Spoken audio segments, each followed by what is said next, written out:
Hey everyone, my name is Jonathan Morse and I'll be speaking to you a little bit about police brutality in regards to minorities and how we use social media and technology to fight against it.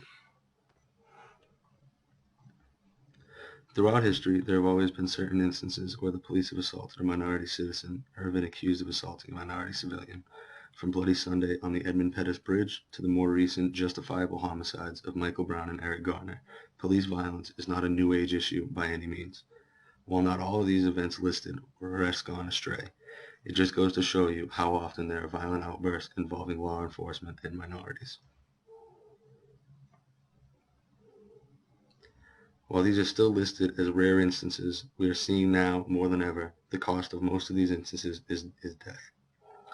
On August 9, 2014, Michael Brown was gunned down by an officer of the Ferguson, Missouri Police Department for supposedly robbing a liquor store and having a gun on his person. Just a month earlier, on July 17, 2014, Eric Garner died from being placed in a chokehold by a New York City police officer while being questioned about selling loosies or single untaxed cigarettes. No officers were convicted. I specifically chose to talk about these two events due to them being so recent and the fact that both were followed by a massive social media outrage. The killings of Michael Brown and Eric Garner prompted a large group known as Black Lives Matter to be forced into the limelight. The group was very vigilant in seeking justice for both Michael Brown and Eric Garner as Twitter and Facebook erupted, as did gatherings and movements by people with support for the two men. Mainstream news even began to follow the group due to the massive following on social media platforms. The following video is a response from Ferguson, Missouri during Darren Wilson being found not guilty in the homicide of Michael Brown. The Los Angeles riots of 1992 were formed when the four officers were also not found guilty in the Rodney King beatings. The riots and looting that raged on for what seemed to be months after the Freddie Gray case in Baltimore, Maryland, was our generation's LA riots. Ferguson, Missouri standoff with police became more and more violent as the days passed. This video is just a short clip of all the events that occurred during the summer of 2014.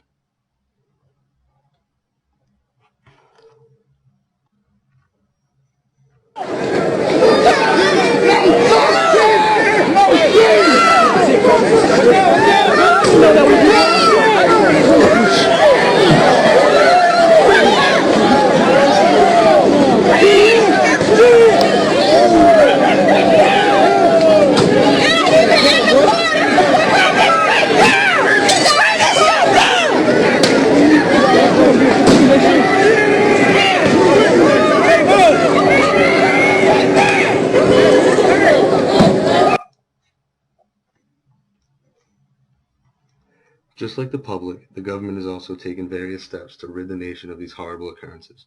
The biggest step forward came in the form of a $75 million grant from President Obama to have 50,000 law enforcement officers fit with state-of-the-art body cameras so that there will be documentation of every suspected encounter that officer has. Another step that law enforcement officers have taken is to automatically suspend officers that have fired a service weapon, regardless of the outcome, which is a way to keep that officer safe from other criminals on the street after the alleged firing, and also so that they can conduct a very thorough investigation into the incident. These body cameras will provide enough information for all of this.